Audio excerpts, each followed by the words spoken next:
A. Teori terbentuknya negara. Teori perjanjian masyarakat beranggapan bahwa negara dibentuk berdasarkan perjanjian-perjanjian masyarakat dalam tradisi sosial masyarakat. Penganut mazhab pemikiran ini antara lain Thomas Hobbes, John Locke, dan J.J. Rawls. Yang pertama, Thomas Hobbes, dibutuhkan kontrak atau perjanjian bersama individu-individu yang tadinya hidup dalam keadaan alamiah, berjanji akan menyerahkan semua hak-hak kodrat yang dimilikinya kepada seseorang atau sebuah badan yang disebut negara. Yang kedua, John Locke. John Locke melihatnya sebagai suatu keadaan yang damai, penuh komitmen baik, saling menolong antar individu di dalam sebuah kelompok masyarakat. Yang ketiga, J.J. Rawls.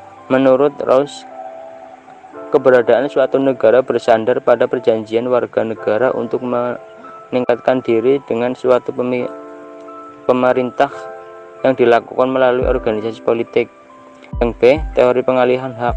Teori pengalihan hak adalah hak yang diperoleh setelah pihak lain melepas hak atau membiarkan berlakunya hak itu.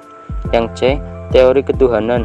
Teori ketuhanan memperoleh bentuknya yang sempurna dalam tulisan-tulisan para sarjana Eropa pada abad pertengahan yang menggunakan teori ini untuk membenarkan kekuasaan mutlak raja. Yang D. Teori kekuatan. Menurut teori ini, kekuatan menjadi pembenaran rasion diether dari terbentuknya sebuah negara melalui proses penaklukan dan pendudukan oleh suatu kelompok etnis atas kelompok tertentu. Dimulailah proses pembentukan suatu negara. B. Unsur-unsur negara. Unsur-unsur negara dibagi menjadi 3, yaitu rakyat, wilayah, dan pemerintah. 1. Rakyat.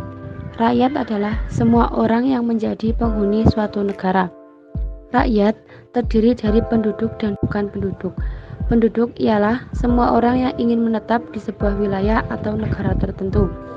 Mereka yang ada dalam wilayah yang bertujuan tidak ingin menetap tidak dapat disebut penduduk. Misalnya, orang yang ingin berkunjung karena wisata. Dan ada juga beberapa istilah yang erat dengan pengertian rakyat, yaitu A. Rumpun atau ras. Rumpun diartikan sebagai sekumpulan manusia yang merupakan suatu kesatuan karena mempunyai ciri-ciri jasmani yang sama, seperti warna kulit, warna rambut, dan lainnya. B. Bangsa. Bangsa diartikan sebagai kumpulan manusia yang merupakan satu kesatuan karena mempunyai perasaan kebudayaan, misalnya bahasa, adat, kebiasaan, agama, dan sebagainya. C. Nazi. Nazi juga sering disebut sebagai bangsa, akan tetapi mempunyai ciri-ciri yang berbeda. Nazi diartikan sebagai sekumpulan manusia yang merupakan suatu kesatuan karena mempunyai kesatuan politik yang sama. Rakyat mempunyai arti yang netral, dan rakyat sebagai salah satu unsur daripada negara harus dihubungkan dengan ikatannya. Oleh karena itu, rakyat harus dimaksudkan sebagai warga negara. Ikatan warga negara tersebut menimbulkan hak dan kewajiban baginya. Hak dan kewajiban warga negara ada 4 hal. 1. Status positif. Status positif seorang warga ialah memberi hak kepadanya untuk menuntut tindakan positif daripada negara mengenai perlindungan atas jiwa, raga, milik, kemerdekaan, dan lain sebagainya. 2. Status negatif. Status negatif seorang warga negara akan memberi jaminan kepadanya bahwa negara tidak boleh campur tangan terhadap hak-hak asasi warga negaranya. Namun, dalam keadaan tertentu, negara dapat melanggar hak-hak tersebut jika tindakannya untuk kepentingan umum.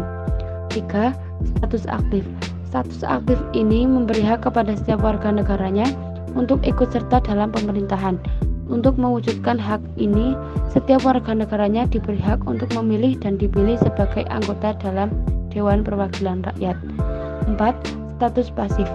Status pasif ini merupakan kewajiban bagi setiap warga negara untuk mentaati dan tunduk kepada seluruh pemerintah warga negaranya. 2. Wilayah.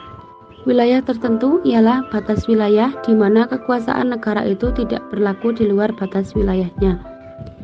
Wilayah atau teritori mempunyai arti luas yang meliputi udara, darat, dan laut. Ketiganya ditentukan oleh perjanjian internasional.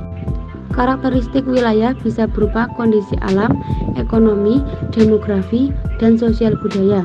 Beberapa contoh wilayah yang ada di permukaan bumi antara lain: 1. Wilayah hutan hujan tropis. 2. Amerika Latin. 3. Kepulauan Wallace. 4. Corn Belt. 5. Zona dataran rendah Jakarta. Secara umum, suatu wilayah terbagi menjadi dua, yaitu 1. Wilayah formal. Wilayah ini identik dengan definisi wilayah secara umum, yaitu suatu daerah atau kawasan di muka bumi yang memiliki karakteristik yang khas, sehingga dapat dibedakan dari wilayah-wilayah lain di sekitarnya. 2. Wilayah fungsional. Suatu kawasan yang terdiri atas beberapa pusat wilayah yang berbeda fungsinya. Contoh jelas dari wilayah fungsional adalah perkotaan. Dilihat dari konsepnya, wilayah perkotaan terdiri atas 3 komponen, yaitu 1. Nodus atau inti, yang merupakan pusat kota. 2. Internal area atau hinterland, wilayah sekitar kota yang fungsinya memasok kebutuhan harian kota tersebut. 3. Area, merupakan jalur penghubung antara kota wilayah pemasok kebutuhan kota tersebut. 3. Pemerintah.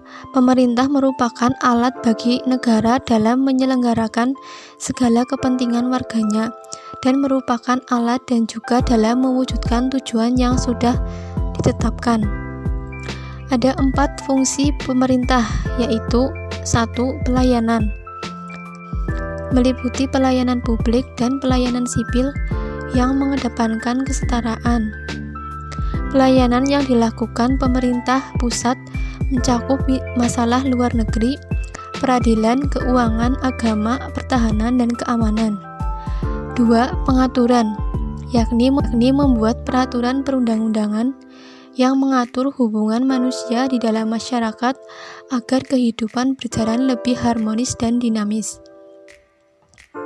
3. Pembangunan, yakni pemerintah sebagai pemacu pembangunan, baik itu infrastruktur maupun pembangunan SDM di wilayahnya. 4. Pemberdayaan, yakni pemerintah berperan mendukung otonomi daerah, sehingga masing-masing daerah dapat mengelola sumber daya secara maksimal.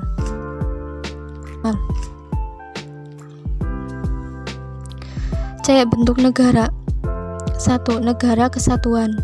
Negara kesatuan adalah negara yang tidak tersusun dari beberapa negara, melainkan hanya terdiri atas satu negara, sehingga tidak ada negara di dalam negara. 2. Negara serikat.